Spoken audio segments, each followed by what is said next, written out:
All right, welcome back to Clang and Bang. Today we are going to do a natty power / hamstring day. Same thing that we did with back. It's all about the volume, all about keeping track of the stats and what you're doing and busting that arse. This is when I started the program, the Power Natty program. This is the first day of doing sumo. My work set is right at 315.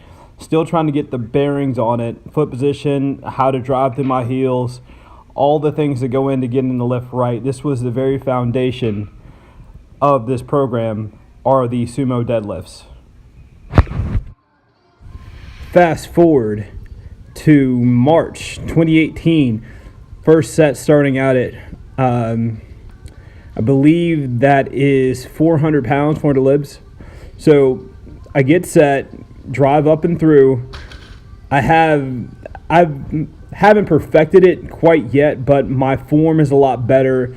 And once you got the form better, my strength on the lift went up tremendously. Progressing on to the set 2. Now, when you're trying to evaluate how much you want to go up, I always go by feel. I sometimes look back at what I did the last week, but if I'm not feeling up to making a huge jump, I don't make a huge jump. So this one, I'm still trying to get my foot positioning, everything set. So I just went up 10 pounds, and it felt better than the first set. So I don't go all out. I save a little bit for the next round. On to round 3. Now round 3, this one starts to get serious. I'm up into the still low 4s. I added a 5, just went up 5 again, but feeling a lot better. Once you get, the more of these lifts that you do, the better you feel. Don't wear yourself out early, because the last two or 3 sets, those are the most important. Those are the ones where you're going to make your most gains. All right, final set of sumo deadlifts. Now in December, I was maxing out at 315. Now I am up to 435 and can do more. It's still a process. I'm still trying to bring it along slow, but I just get 3 reps here and then close out for the last round of my sumos.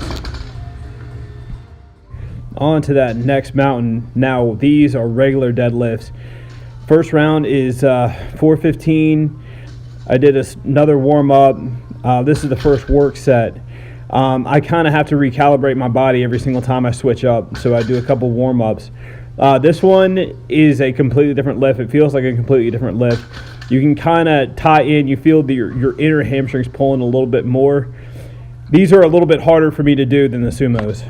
All right, next set. Now, the one thing that I definitely want you to take from this is to see the volume that I'm doing. I'm doing a ton of sets, because when you are natty, you have to do a lot of sets. You have to create a stimulus for your body to grow.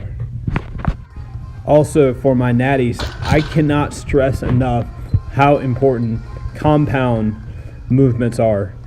It's going to stimulate the muscle growth, and it's also going to release the free testosterone in your body and your natural growth hormone in your body. That is another reason why these power days are so important. Last round of normal deadlifts, I bump it up to 455 and just try to rep out as many as I can. You're going to be a little bit fatigued. Fight through it. Keep the form correct as you can and just drive through your heels. Oh yeah, I might have mentioned something about volume. We're not done. This is stiff-legged deadlifts. We're still going. These, because they're at the end, you try to go a little bit lighter on the weight and just try to focus on driving through your heels so you can work your hamstrings a little bit more. But whew, man, at this point, you should be feeling it, and I was definitely feeling it. Round 2 of the stiff legs, bump it up to 365. Now, a lot of people ask about lifting straps and when to use them. I don't use them on regular deadlifts, but I use them on the other 2, the sumos and these, just because of it's easier to grip that way. Last round of stiff legs, bumping it up to 375. Now, when I do these, I've never worked out with a belt, so I don't know. But one of the things that I do, every single rep I get ready to make, I hold my breath so it keeps my core as tight as it can, like you're about to be punched in the stomach. That's how you can keep your core to avoid injuries during these lifts. I have been doing this for a pretty long time. I started working out when I was 16. I'm 30 something now, so it's been an accumulation of knowledge of all these different lifting techniques. All right, the name of the game when you're a natty, like I've been saying this whole video, is volume. I like to finish the workout out with a bunch of supersets, starting with stiff-legged deadlifts, 125 to failure, just to get that hamstring burn. It's one of those that you did a lot of hamstrings, but you want to go past the point of fatigue, because that's the only way that I have learned that I can get better, is by pushing myself past the point of where you're almost just completely decimated. One of the keys to this too is I get a lot of recovery time on my leg days. For instance, the day after leg day is always off, no matter what. These are the kettlebell swings, good little finisher. This whole loop of supersets, you go through it 3 complete times. Each one is max reps to failure. But with the kettlebell swings, I do 50 reps per round. So total, for this total loop, just the kettlebell swings, you give 150 reps per workout. All right, so that's a wrap on today. We got a lot done.